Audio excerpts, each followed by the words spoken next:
Assalamualaikum warahmatullahi wabarakatuh. Maaf MIPA 5 ya, minggu sebelumnya belum bisa masuk ya. Kita akan review sendiri untuk tentang grafik ya, tentang grafik. Di sini kita punya grafik RLC. Nah, untuk menjelaskan grafik RLC, saya punya 3 contoh rangkaian. Oke. Pertama, rangkaian yang pertama. Kita lihat. Ini ada R, ada L, ada C ya, ada R, L, C. Tapi bukan itu yang mempengaruhi grafik ini, bukan. Yang mempengaruhi adalah besarnya XL dan XC-nya. Berarti harus dicari XL-nya. XC-nya berapa? Nah, XL-nya bisa kita cari dengan omega kali L ya, omeganya 100 berarti 1 2 berarti 9 ohm. Terus XC-nya 1 per 0,4 mili, 0,4 mili, jangan lupa ya, mili itu 4 10 pangkat min 4 dikali dengan 100 ya, 100 jadi 4 jika 10 pangkat min 2 naik ke atas jadi 100 per 4 25. Nah, dari sini bisa kalian lihat ya, XL sama XC lebih besar mana ya, lebih besar XC. Saat lebih besar XC ya, lebih besar XC berarti tegangannya itu terlambat, arusnya lebih tinggi. Nah, yang merah saya gambarkan sebagai tegangan, maaf tadi belum ada notasinya. Nah, I-nya lebih tinggi daripada tegangannya. Yang mana I-nya lebih tinggi di mula-mula? Nah, ini ya, I-nya lebih tinggi. Berarti ini adalah gambaran dari kapasitif ya, kapasitif. Berarti yang sesuai yang mana? Yang gambar 2 jelas ya, XC-nya lebih besar daripada XL. Kemudian antara 4, 5, 6, antara grafik 4, 5, 6 yang cocok yang mana? Sama seperti itu melihatnya. XL-nya ke atas, XC-nya ke bawah. Lebih besar mana? Lebih besar XL. Makanya ini ke atas. Lah, sedangkan gambar di soal 1 tadi, XL dan XC lebih kuat mana? Nah, lebih kuat XC. Makanya XL min XC hasilnya negatif. Berarti yang ini yang sesuai. Grafik ke-5. Itu untuk soal nomor 1. Bagaimana soal nomor 3? Kita lompat ke 3 dulu. Sama RLC, R-nya 12, C-nya ini berarti XC-nya sama ya angkanya, berarti 25. Lalu ada 0,25 Henry dikali omega, berarti XL-nya 25. Nah, sama, XL sama XC-nya sama persis. Berarti ini keadaan resistif ya, keadaan resistif. Keadaan resistif yang mana? Yang pertama dong ya, kelihatan. Saat 0 bareng, saat puncak-puncak bareng, saat di bawah bareng. Berarti yang cocok adalah grafik 1. Nah, bagaimana dengan grafik antara 4, 5, 6? Yang cocok yang mana? Nah, XL sama XC totalnya sama, maka kalau di resultan misalnya ke atas 10, ke atas 7, ke bawah minus 7 kan totalnya 0. Makanya resultannya yang ke arah birunya nggak kelihatan. Nah, berarti ini cocoknya adalah yang grafik 6. Kemudian soal nomor 2, perhatikan rangkaian berikut. Grafik yang sesuai. Mana ini grafik yang sesuai? Kita punya XL. Punya R sama XL. Lah, XC-nya berapa? X-nya tentu saja ada, bukan strip tapi ada sebesar 0. 0 itu berarti kan sangat kecil ya, berarti dominan di XL-nya. Mana yang menunjukkan dominan di XL? Di grafik 1 ya, nih XL-nya lebih besar. Lah, XC-nya itu kok digambar, Pak? Ya. Biasanya ada yang tanya seperti itu. XC-nya kok ada di gambar, Pak? Ada, walaupun 0 itu sebenarnya digambar aja. Kecil banget, nah gitu. 0. Ya, 0. Tapi XL tentu lebih besar ya, XL yang ini yang merah kuning ini lebih besar. Begitu. Jadi kita bisa jawab yang nomor 2 ini cocok di grafik ke-4. Bagaimana dengan grafik sinusnya? Grafik sinusnya bisa kelihatan. Kapasitif berarti ini, resistif ya ini ya. I-nya dengan tegangannya duluan tegangan. Bisa dilihat ya di sini yang merah. Nah, tegangannya lebih tinggi daripada yang biru. Oke, jadi kita jawab ini sebagai induktif. Sip. Nah, induktif ya. Induktifnya tegangannya lebih tinggi. Berarti checklist yang ketiga. Nah, itu tentang grafik, penguatan tentang grafik. Oh ya, satu lagi. Lihat penulisannya. 200 sin 100T. 200 sin 100T. Nah, ini ya, ini adalah penulisan untuk V maksimum. Karena penulisannya adalah V max kali sin omega T. Nah, bagaimana kalau ada yang nulis kayak gini? 200 radian per 200 volt strip 100 radian per sekon. Nah, hati-hati kalau nggak ada ngomongin sin dan nggak ada yang bilang bahwa itu adalah maksimum, berarti kita harus maklum ya, harus maklum bahwa ini adalah V efektif. Nah, ini tuh hasil dari alat ukur ya, hasil dari alat ukur. Nah, jadi dari hasil alat ukur seperti itu ya. Kemudian soal nomor 4 harusnya sudah bisa juga ya. Pertanyaannya sederhana, resonansi itu terjadi pada 2πf atau omega sama dengan 1 per akar LC. Omeganya itu adalah apa ini? 2πf. Nah, 2 dikali pi nggak tahu. Terus frekuensi yang kita cari 1 per L kali C. L-nya adalah 1 per 25 pi kuadrat dan C-nya sendiri adalah 25 10 pangkat min 6. Jadi 2πf sama dengan 1 per akar ya, 1 per. Nah, 25 kan habis ya. Berarti tinggal berapa? 10 pangkat min 6 per pi kuadrat. Itu bisa dikeluarin dari akar ya. Bisa dikeluarin dari akar. Jadi 10 pangkat min 3 per pi kuadrat. Ya, berarti hasilnya adalah 2 pi kuadratnya udah keluar dari akar. Jadi pi kuadratnya bisa ke atas, jadi pi per 10 pangkat min 3. Min 3 itu naik ke atas jadi 1000 ya. Terus 2-nya pindah ke kanan 2 500 ya. Saya harap yang soal nomor 4 enggak ada masalah. Kemudian soal nomor 5, perhatikan rangkaian berikut. Nah, perhatikan tulisannya 200 sin, berarti ini maksimum ya, V maksimum. Pertanyaannya itu sebenarnya kayak gini, saya tadi kehapus mungkin ya. Ini A, terus ini B, terus ini C, ini D. Nah, tentukan tegangan AC. Nah, perhatikan ya, tegangan AC. Kalau nyebutin seperti ini berarti V efektif antara A dan C. Jadi enak banget kalau tulisannya gini, 200 volt slip radian per sekon. Nah, ini udah efektif. Tapi sayang sekali karena kita disediain Vmax ya, berarti harus dihitung lagi ya. Vmax berarti V efektifnya adalah ya, V efektif total ya, 200 bagi akar 2 atau 100 akar 2. 100 akar 2. Nah, V antara AC, kita gambar dulu ya, mungkin biar lebih jelas buat yang lainnya. Ini ada 12 ohm. 0,09 dikaliin itu kan jadinya sekitar 9 ya. Jadi 9 ohm, bukan sekitar lagi, 9 ohm. Nah, kemudian kita masukkan ya, cari V efektif ya, V efektif antara titik AC atau VAC aja nyebutnya. Itu jelas I efektif dikali hambatan antara A sampai C. Ya, hambatan dari AC. Jadi saya ulangi lagi bahwa mencari V efektif nyari arus efektif itu dari V total dibagi Z. V total yang efektif ya dibagi dengan Z, itu adalah I efektif. Itu jangan lupa ya. Kemudian VAC, I efektif dikali Z antara AC saja, di antara AC saja. Ya, I efektifnya gimana? Nah, cari dulu ya.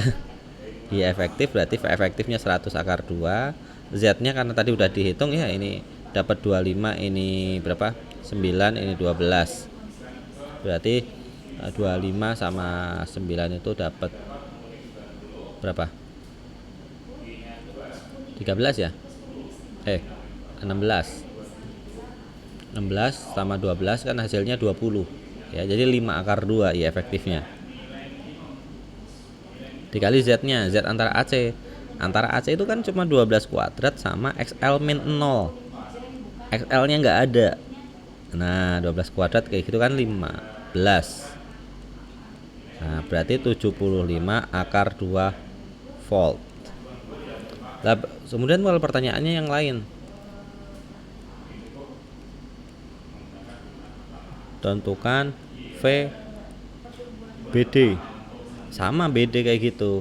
Nah, perhatikan B sampai D, dia nggak ada R-nya antara B sampai D. Oh ya, ini rangkaian kan AC. Rangkaian AC ini adalah arus seri ya, susunan seri. Berarti kalau udah ketahuan 5 akar 2, maaf ini nggak disebut ya tadi, 5 akar 2, ya 5 akar 2 terus gitu ya, di mana saja. Termasuk yang di sini, yang lewat sini. Ini pasti I-nya 5 akar 2, I efektifnya 5 akar 2. Nah, akhirnya kita bisa hitung VBD sama dengan I efektif kali Z antara BD. I efektifnya 5 akar 2, Z-nya adalah akar dari 0 kuadrat ditambah XL min XC. 9 dikurangi 25. Ya, 9 dikurangi 25. Efektifnya tadi berapa? 5 akar 2 dikali 0 kuadrat ditambah 9 min 25, 16 ya, 16 kuadrat di akar ya 16. 16 kali 5, 80 akar 2 volt ya. 80 akar 2 volt, yang satunya 75 akar 2 volt. Ya, semoga bisa dipahami ya penjelasan saya. Nanti masih bingung bisa tanya. Kemudian ini suatu rangkaian RL impedansinya 100 pada frekuensi 1 Hz dan impedansinya 300 pada frekuensi 500 Hz. Besar induktasi induktor adalah, nah ini kan tinggal di Z sama dengan akar dari rangkaian R-nya kan kita nggak tahu. Biar nggak ada akarnya kita bantu dengan ini ya, R kuadrat ditambah ya. Karena nggak ada L-nya berarti cuma nggak ada C-nya, berarti XL nggak dikurangi siapa kuadrat ya, seperti itu. Saat ini 100 berarti 10.000, betul ya, 10.000 sama dengan R kuadrat ditambah XL nya adalah omega kali L. Omega nya berapa? 2 pi F kali L. Gimana itu? R nya kan nggak tahu Pak. Iya memang nggak tahu. Itu kasus 1. Kasus 2, nah pada impedansinya dari 300 kan berarti 90.000 sama dengan R kuadrat ya kan, R kuadrat saja, terus ini 2 pi kali 500 L ya, omega 2 pi omega atau 2 pi F dikali L. Nah, sudah dieliminasi. Nah, selesaikan sampai dapat L sama dengan berapa. Nomor 8, impedansi pada rangkaian. Nah, jelas ya, impedansi rangkaian Z R kuadrat tambah XL min XC kuadrat di akar. Kuat arus maksimum. Oke. Arus maksimum berarti ini 26-nya bentuknya seperti ini. Ini berarti V max. Ya ada sinnya. Berarti ya jawaban ini mudah ya. Tinggal kok akarnya di sini, maaf. Ya.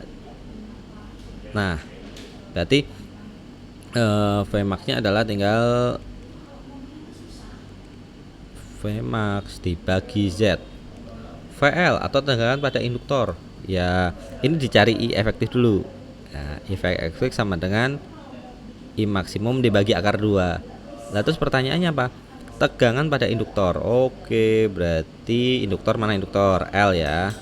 Berarti V pada induktor adalah I efektifnya dikali XL.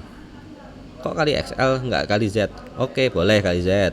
Z-nya gimana? Akar dari R kuadrat ditambah XL dikurangi nggak ada kuadrat. Tuh kan? XL lagi, XL doang. Ya, XL doang. I efektif dikali XL karena R-nya 0 di situ. Nah, gitu. Terus VC gimana VC? Sama VC. Tinggal I efektif dikali XC. Selesai. Nomor selanjutnya nomor 9, apabila pengaruh bolak-balik maka tentukan reaktansi kapasitifnya ya, XC-nya. Nah, kita punya apa aja? Punya R. Ya. Punya R dan punya V. Nah, V antara RL gitu dulu. VRL itu sama dengan I dikali Z antara R dan L. Antara ini aja nih, dua ini. Nah, gitu ya. Antara R dan L. Bapak jelasin ke sini. Nah, ini karena walaupun nggak keluar di ulangan penilaian harian atau ulangan harian bisa aja di pas ya. Nah, ini teorinya gini. VRL antara RL gini ya, itu tentu saja harus ada impedansi antara R dan L. Impedansi RL apa? Ya ini akar dari R kuadrat ditambah XL kuadrat. Nah, VRL nya berapa? 100 Pak, jelas itu. Iya 100 ya. Dari kiri sampai kanan, dari kiri sampai tengah itu 100. Lah, itu kan R nya sudah tahu Pak, tapi I-nya nggak ada di soal. Oke. R-nya 160 ditambah XL-nya kita lihat nggak ada ya XL-nya ya. Nggak ada. Lah itu justru harus kita cari XL-nya. Kemudian 100-nya udah tahu. Lah terus masih ada I yang belum Pak. Nah, kalian kan udah belajar hukum Kirchhoff. Fokus sama satu titik aja ini ya. Nah, gini, 160 ohm dapat 80 volt dari kiri sampai kanan. Otomatis kita tahu arusnya adalah setengah ampere. Dan ini adalah seri. Ini seri. Seri berarti kalau masuk setengah ampere ya dimanapun setengah ampere terus ya. Oke. Terus 0,5 ampere terus dimanapun ya, bisa dilanjutin ya. Jadi 100 sama dengan 0,5 dikali akar 160 kuadrat ditambah XL kuadrat ya. Jadi ini tinggal dibagi 200 sama dengan akar 160 kuadrat ditambah XL kuadrat dan seterusnya. Oh maaf, ini kan soalnya XC ya, berarti harus saya cari ya. XL. Nah, udah ketemu. XC gimana? XC boleh dari sini ngomongin XC, kita nggak punya data antara L sama C, nggak punya data. Kita punya data full dari kiri sampai kanan ya, berarti V total sama dengan I dikali Z total. I nya berapa? 0,5. V nya berapa? 100. Z nya nah baru R kuadrat ditambah XL min XC kuadrat. Nah, target sudah ketemu nih, target kita yang mau dicari. XL nya gimana? Masukin dari sini. Oke ya. Silahkan di screenshot aja terus lanjutin dikerjain ya. Lanjut nomor ini. Oke, ini kemarin ada pertanyaan. Tentukan tegangan efektif. Tegangan efektif tentu saja pakai ini ya. V total saja. Kalau disebutkan seperti ini sudah pasti efektif ya. Kalau disebutkan nggak ada kata-kata maksimum sudah pasti efektif ya. Ini juga V efektif, ini juga V efektif. Berarti V totalnya berapa ya? Untuk jawab A udah ketahuan 100 volt ya. Ini kemudian yang ke B, faktor daya. Faktor daya itu cos P, PHI, P bukan cos P yang ini ya. P itu beda. Ini cos B. Cos B itu ya pernah digambarkan kan seperti ini. Nah, ini adalah B-nya. Sip ya. Jadi ini adalah Z-nya, yang kesini R. Cosnya apa? Ya R per Z atau V R dibagi V total. Jadi dari soal udah ketahuan, mudah sekali yang B. Nah yang nggak susah itu yang C. Yang C itu tadi kan kesempatannya tuh cari frekuensi resonansi. Pak udah ada frekuensinya 60. Nah ini 60 ini kita nggak bisa menjamin bahwa itu terjadi resonansi. Yakin di 60 derajat itu resonansi? 60 Hz itu resonansi? Enggak. Nah makanya kita harus memanfaatkan sifat seri. Sekali lagi sifat seri. Jadi arusnya sama. Maka kok bisa resonansi ya tadi? Maaf saya. Nah, resonansi itu ada sifat XL harus sama dengan XC dan seri itu I-nya sama. Artinya I-nya sama gimana? Kayak gitu ya, XL kurangi kita di sini arus V dibagi R ya dari rumus ini rumus ya, rumus. Maka VR per R atau VL per XL, VC per XC itu harus sama semua. Makanya saya bagi dulu ini dengan ini, yang tengah dengan kanan. Ya. Nah, terus kalau saya substitusikan ya angkanya 64 per omega kali L sama dengan 144 kali omega kali C. Terus kaliin silang. Oh ya, omega bisa dicari dong ya. Omeganya yang permisalan tadi itu adalah 60 Hz. Ya, 60 Hz-nya udah dapat. Nah, sampai dapat 1 per LC. Jadi tujuannya adalah nyari 1 per LC. 1 per akar LC. Jadi kita harus nyari akar LC aja. Nah, kalau LC udah ketemu, masukin lagi ke sini 2πf. Nah, tapi ini saya tandai ya. Ini tidak sepenuhnya pasti berlaku. Kemarin saya coba simulasi ya untuk frekuensi resonansi ini nanti ada beberapa kasus ya tidak semudah ini cara ngerjainnya gitu. Harus ada yang lain yang perlu diketahui. Tapi otak-atik awalnya sih seperti ini aja dulu. Itu saya tandai ya, saya tandai bintang 2 gitu ya. Nah, ini nggak perlu fokus ke sini. Kalian yang sebelum poin C ini tadi udah bisa semua, insya Allah lancar ya. Oke, itu aja keterangan dari saya. Assalamualaikum warahmatullahi wabarakatuh.